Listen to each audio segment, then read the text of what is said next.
आदि काल से शरीर की भक्ति जोरों पर रही है। समय कोई भी हो, काल कोई भी हो, शरीर की भक्ति जीव के जीवन में मुख्य रही है। संत जन ईश्वर भक्ति की ओर प्रेरित करते हैं। महाराज जी की वाणी श्रवण करें। सब जग भरम स्वरूप है, जीव नहीं छूटन पाए। मंगत नित प्रभ शरणागति, पल पल चरण ध्याए। सब जग भरम स्वरूप है, जीवन छूटन पाए। मंगत नित प्रभ शरणागति, पल पल चरण ध्याए। बिन तेरे नहीं सूझे ठोर, आवे जावे 84 घोर। बिन तेरे नहीं और पछाता, जो हरे मन का संताप। बिन तेरे नहीं कोई शकत विचारी, जो इस भ्रम से देवै निस्तारी। बिन तेरे नहीं कोई समराथा, होवे दयाल जो पल पल नाथा। बिन तेरे नहीं कोई समराथा, होए दयाल जो पल पल नाथा। बिन तेरे नहीं कोई धाम सुखदाई, जामे काल नहीं फेर फराई। बिन तेरे सब ताप तपाए, आनंद स्वरूप केवल प्रभ राय। बिन तेरे सब भरम के माई, सर्व न्यारा तू निर्मल साई। बिन तेरे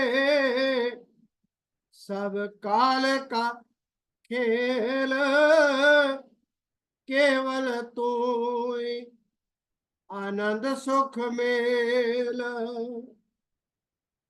बिन तेरे सब ही दुख पावे, काल चक्कर में आवे जावे। बिन तेरे नित हे मन मूड़ा, पाप को पथ में नित भरपूरा। बिन तेरे प्रभ कोई नहीं और, जो भव दुस्तर से लगावे ठोर। बिन तुद चरण नहीं शांत चित आए, पलक पलक किए कोट उपाय, बिन तेरे नहीं कोई सतमीत, जो पार लगावे ये दुस्तर भीत,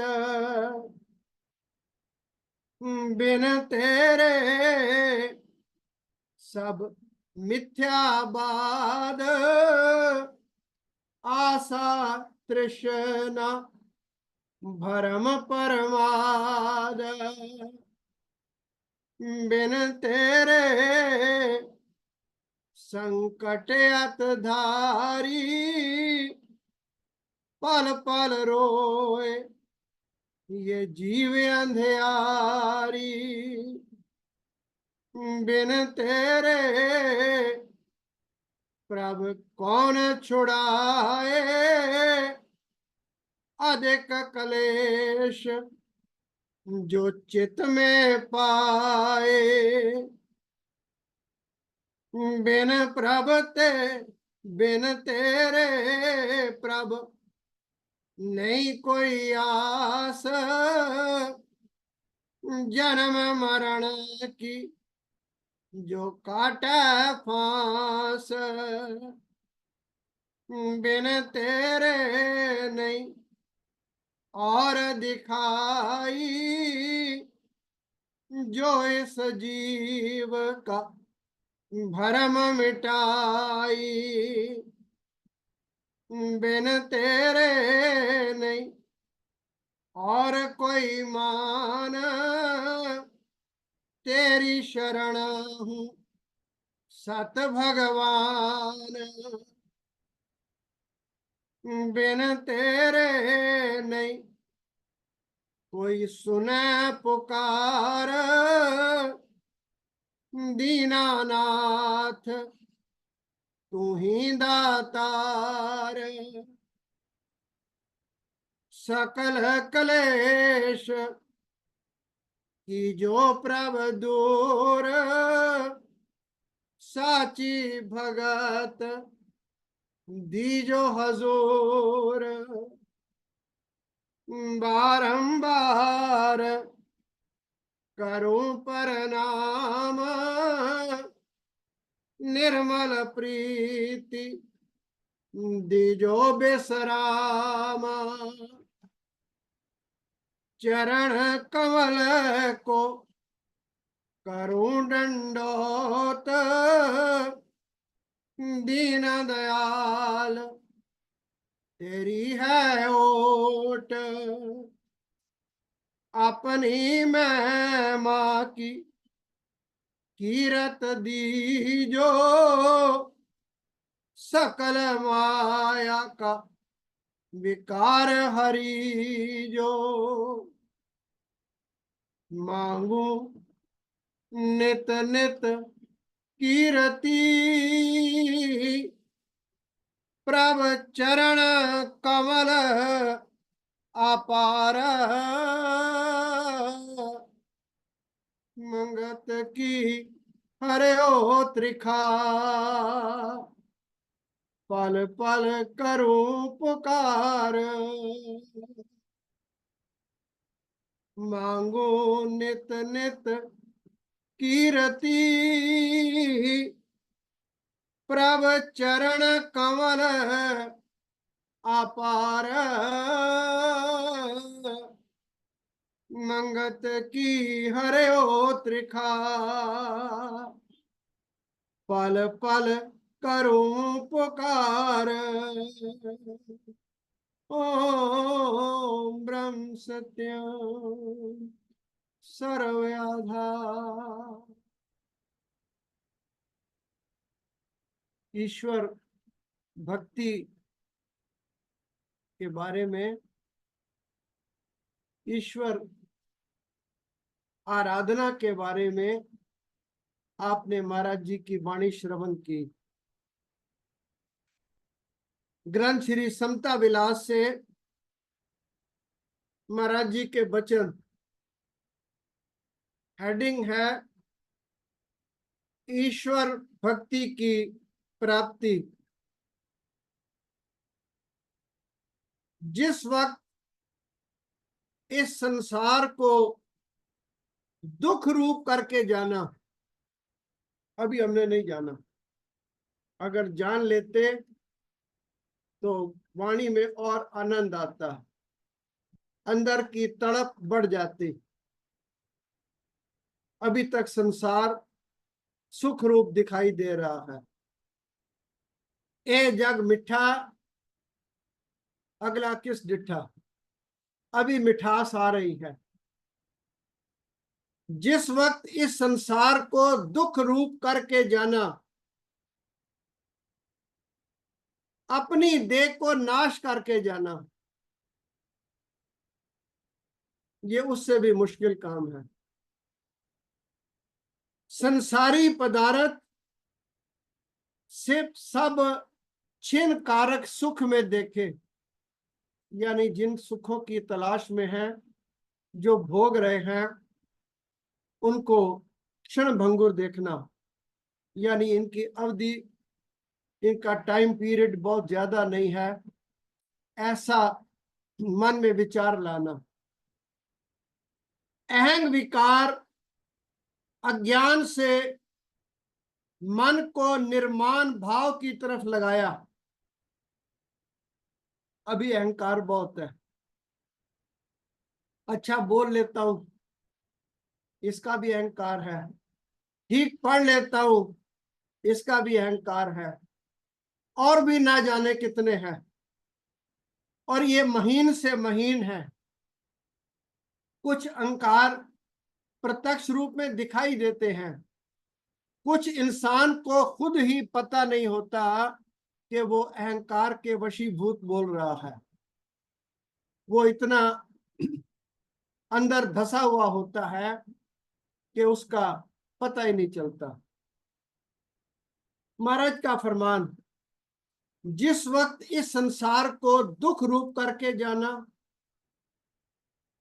अपनी देह को नाश करके जाना, संसारी पदार्थ सब छिन कारक सुख में देखे, और अहंग विकार अज्ञान से मन को निर्माण भाव की तरफ लगाया, तब, यानी ये पहले चार कंडीशंस को पूरा कर ले।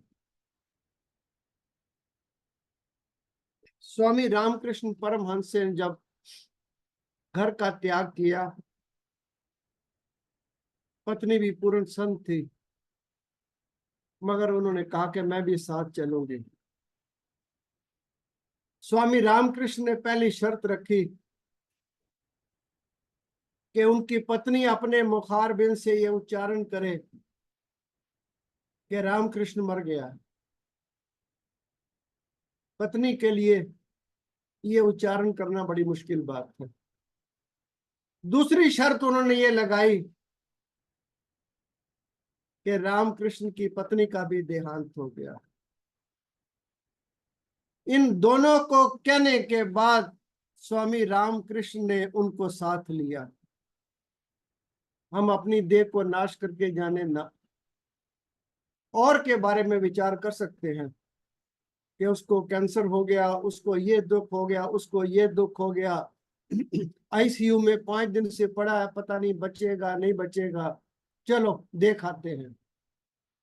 मगर ठीक ये स्थिति मेरे साथ होगी, ऐसा विचार कभी नहीं आता। महाराज फरमान करते हैं, जब ये 2-4 विचार मन में आ जाएं, फिर ईश्वर भक्ति की ओर विचार करना। तब ईश्वर भक्ति जो परम प्रकाश समता का स्वरूप है, उसको प्राप्त हुआ, और प्राप्त होते ही पहला क्या नतीजा निकला, अंधकार से मुक्त हुआ। सब संस्कार अंधेरे में है, जो ढोंगी गुरु हैं वो उससे ज्यादा अंधेरे में है। केवल एक पूर्ण सतगुरु सतपुरुष, वो सूर्य के मानिंद प्रकाश में है। यही अवस्था समता आनंद अनुभव की है। इसको प्राप्त करके जीव द्वंद्व विकार से मुक्त हो जाता है और शब्द स्वरूप नारायण को अपने अंतर विखे प्रकट देखता है और उसमें लीन हो जाता है। अगला पैराग्राफ महाराज जी के हुक्म का। कर्तापन अभिमान अति कठिन है, यानी ऐसा नहीं कि हमने सोचा और कर्ता पर अंधकार खत्म हो गया। अगर मैं ये सोच लूं कि मैं करने वाला नहीं हूं तो फिर मेरा तो कुछ बचा ही नहीं ना। अगर कारण करता वो है तो फिर मैं तो कुछ नहीं कर रहा। पर ये सबर मन को किसी कीमत पर इंसान के आता नहीं। कर्तापन अभिमान अति कठिन है। मूर्ख जीव बड़े यत्न करके भी कर्मों का अभिमानी होकर दुख व सुख द्वंद्व को ग्रहण कर लेता है। इस वास्ते अद्भुत माया के चक्कर से छूटने के वास्ते ईश्वर भक्ति परायण होना ही असली कल्याण के देने वाला है। कर्तापन अंधकार कब जाता है? जब इंसान ईश्वर परायण अपने आप को करने का प्रयत्न करे। जब तक ईश्वर की भक्ति को धारण न करे तब तक असली प्रेम को प्राप्त नहीं हो सकता है। जब यह ख्याल आए मां के पेट में भी प्रभु आप थे, जब परिवार वाले चिता जलाकर छोड़ आएंगे उस वक्त भी आप ही सहायक होंगे। फिर उस परम सत्ता के प्रति कुछ ना कुछ प्रेम जागता है। बड़ी से बड़ी कोशिश करके परम पिता परमेश्वर के चरणों में प्रीत लगाने से ही असली शांति मिलती है। परमात्मा के चरणों में प्रेम प्रीत ऐसे नहीं लगती, इसके लिए बड़ी साधना करनी पड़ती है। मन जो बड़ा मुंह जोर है, हाथी से भी ज्यादा इस पर अंकुश लगाना पड़ता है, फिर ये जीव परमात्मा की तरफ मुड़ता है। बड़ी से बड़ी कोशिश करके परम पिता परमेश्वर के चरणों में प्रीत लगाने से ही असली शांति मिलती है। इस जीव को परम गति प्राप्त नहीं हो सकती जब तक सत स्वरूप को अनुभव ना कर लेवे, जब तक इसे लीनता ही नहीं मिलती, आत्म साक्षात्कार नहीं होता, अपने अंश में नहीं मिलता, दरिया समुद्र में नहीं मिलता, शांति नहीं मिलती। और शांति परम पिता परमात्मा के चरणों में प्रीत लगाने से मिलती है। अगला वचन महाराज जी का। इस संसार का जो मरकजे कुल है, यानी सेंटर है, मंबा है, जहां से हर चीज पैदा होती है, समाप्त हो जाती है, लय हो जाती है, सृष्टि का साक्षी या केंद्र, इस संसार का जो मरकजे कुल है या देह का जो साखी है, क्योंकि जो कर्म मैं कर रहा हूं सतोगुणी रजोगुणी तमोगुणी, इसको कोई कंप्यूटर देख रहा है, बस जो वो देख रहा है ना वही परमेश्वर है। उस परम पुरुष का विश्वासी होना परम धर्म है। सबसे बड़ा संसार में धर्म क्या है कि उस परम पिता परमात्मा जो मेरे हर पल पल का साक्षी है, उसका विश्वासी होना ये परम धर्म है। तमाम संसार की जो जिंदगी है, जिसके प्रकाश से सब प्रकाश हो रहे हैं, जो हमेशा है, खुशी और गमी से जो न्यारा है, उस परम पुरुष में प्रीति रखनी परम कल्याण के देने वाली है। यानी उसमें प्रीति रखनी, उसके चरणों से प्रीति जोड़ना महाराज जी का हुक्म है। आप माने मैं मानूं या ना मानो, लेकिन हुक्म ये है के परम कल्याण, सबसे अगर फायदेमंद कोई चीज है दुनिया में तो उसके चरणों में प्रीत लगाना, जिस करके सब कुछ प्रकट हुआ, जिसमें सब कुछ स्थित है, जो तीन काल अनादि है, हर एक जीव में समस्वरूप होकर विचर रहा है, कीड़ी में, हाथी में,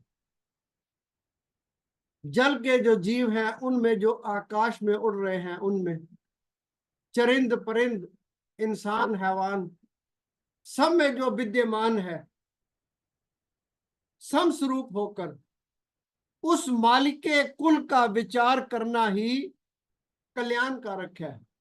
यानी जब भी समय मिले तो उसके बारे में विचार करना। तारीफ उस खुदा की जिसने जहां बनाया, सारी जमी बनाई, ये आसमां बनाया। अगला वचन, वचन नंबर 44, जो अपनी ताकत करके पूर्ण है, जिसको किसी का कोई आसरा नहीं, जिसके समान कोई दूसरा प्रमाण नहीं। अब ये इतनी बड़ी बात है जो सत्पुरुष ही कह सकते हैं और यकीन से कह रहे हैं। किसी किसी चीज का हम कंपैरिजन करते हैं कि ऐसा ऐसा मान लो कि वो इतना बड़ा है, ऐसा है, जब उसके बराबर दुनिया में तीन लोक में कोई चीज है ही नहीं। अब तीन लोक भी हम कह देते हैं, कितने लोक हैं वो जानता है, सृष्टि कितनी है वो जानता है, लेकिन जहां भी है, जो भी है, बस उसके समान कोई दूसरा नहीं, उसके समान कोई दूसरा प्रमाण भी नहीं।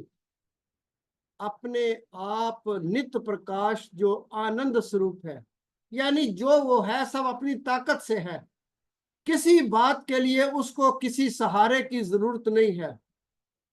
उस महाशक्ति अकाल स्वरूप का विश्वासी होना ही असली ज्ञान है। उसका विश्वासी होना असली ज्ञान है। अब दादू साहब उसकी प्रीत में क्या कहते हैं, तन भी तेरा, मन भी तेरा, तेरा पिंड और प्राण, सब कुछ तेरा, तू एक मेरा। ये दादू का ज्ञान, हर चीज दुनिया की तेरी है क्योंकि तेरी बख्शी हुई है, तो ये सब चीज तेरी है, बस तू एक मेरा है। अगला वचन, ख्वाहिश और गजब के अजाब से जो न्यारा है। ख्वाहिश कहते मतलब तमन्ना को, डिजायर को, और गजब यानी दुख, अजाब बहुत बड़ा दुख। ख्वाहिश और गजब के अजाब से जो न्यारा है। गजब कहते हैं क्रोध को, अजाब कहते हैं बड़ा भारी दुख, भयंकर दुख। ख्वाहिश और गजब के अजाब से जो न्यारा है, जिसमें सब कुछ प्रवेश कर जाता है और वो किसी में लिपायमान नहीं होता। उस परम तत्व का सिमरन करना असली खुशी है। मैं गलत बोल गया हूं। उस परम तत्व का सिमरन करना ही ओनली वन, और कोई हाल नहीं है। उस परम तत्व का सिमरन करना ही असली खुशी है, जिसके बगैर कुछ भी नहीं, जो किसी के मोह में गिरफ्तार नहीं होता। उस विज्ञान स्वरूप आत्मा का चिंतन करना ही परम आनंद है। महाराज जी हर दृष्टिकोण से, हर कॉर्नर से ईश्वर भक्ति की ओर ले जा रहे हैं। कभी कभी मैं सोचता हूं, किसी को विचारों द्वारा इतना प्रभावित कर देना, to push someone in a corner, किसी आदमी को घसीट के आप एक कोने कोने में ले जाओ, तो उसके पास कोई चारा नहीं है, चूंकि आगे आप खड़े हो, किसी वो दाएं बाएं नहीं हो सकता। तो महाराज जी हमें संसार के हर कोने से उठा के एक कोने में खड़ा करके समझा रहे हैं कि हमारे पास और कोई सेकंड अल्टरनेट नहीं है, सेकंड ओपिनियन कोई हो ही नहीं सकता। सामने वो खड़े हैं और उधर उनके वचन हैं, उन्होंने हमें बिल्कुल कोने में लाकर खड़ा कर दिया है। अब फिर भी उनका हुक्म है, उनका वचन है कि फायदा ना उठाओ तो गलती किसकी। अगला वचन, जिसके समान कोई दूसरी चीज नहीं, जिसको प्राप्त करके उसी का रूप हो जाता है। एक लोहा पूजा में राखत, एक घर बदिक दरो। प्रभु, एक लोहा पूजा के घर में पड़ा हुआ है और एक कसाई के घर में है, पर आप दयावान हैं, आप दोनों को पारस बना सकते हो। जिसके समान कोई दूसरी चीज नहीं, जिसको प्राप्त करके उसी का रूप हो जाता है, उस दीन दयाल परमेश्वर का सिमरन करना ही दुर्लभ है। संसार में सबसे दुर्लभ वस्तु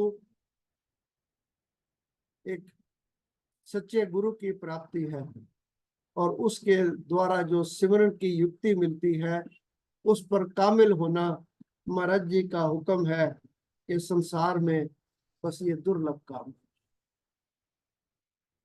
लेकिन फिर महाराज सांत्वना देते हैं, जो सब संकट को नाश करने वाला है, घट घट व्यापक है, परमानंद स्वरूप है, सबसे निकट तीन काल व्याप्त है।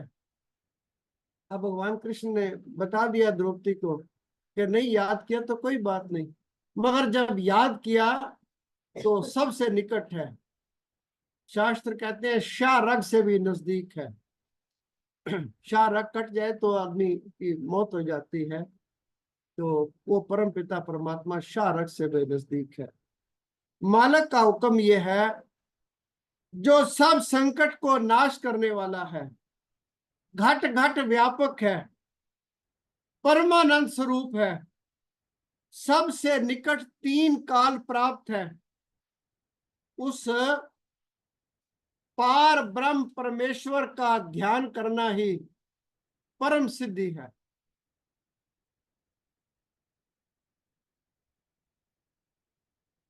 मनादी करने वाले का काम है मनादी कर देना, मगर मनादी करने वाला की अपनी कोई औकात ही नहीं है। बादशाह के हुक्म से कोई मनादी कर सकता है।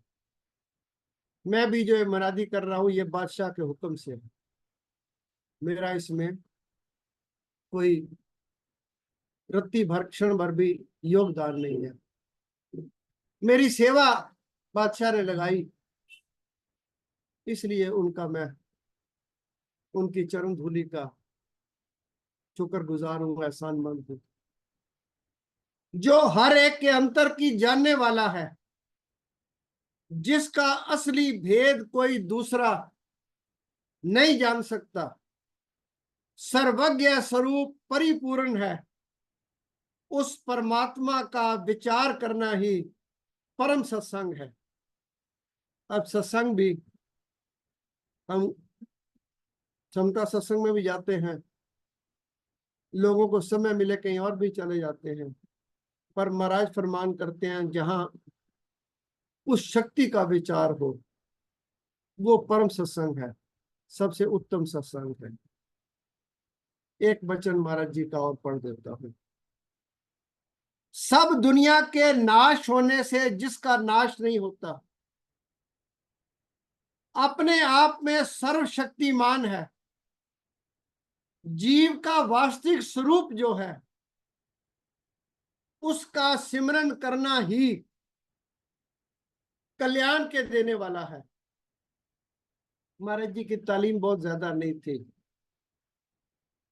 मगर महाराज जी की जो अल्फाज हैं, जो उनके मुखारबिन से निकले हुए हैं।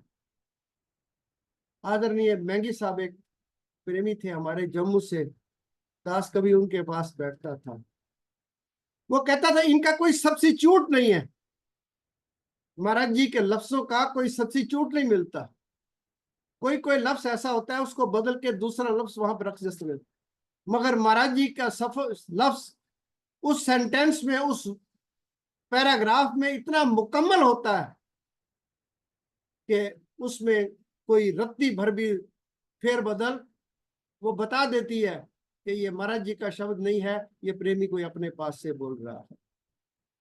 सब दुनिया के नाश होने से जिसका नाश नहीं होता, अपने आप में सर्वशक्तिमान है, जीव का वास्तविक स्वरूप जो है उसका सिमरन करना ही, फिर आ गया ओनली वन, किसी और का सिमरन करना नहीं, उसका सिमरन करना ही कल्याण के देने वाला है।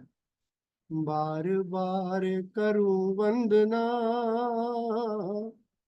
सतगुरु चरणी माई, मंगत सतगुरु भेंट से फिर गर्भ नहीं आई। बार बार करूं वंदना सतगुरु चरणी माई, मंगत सतगुरु भेंट से फिर गर्भ नहीं आई। ओम ब्रह्म सत्य।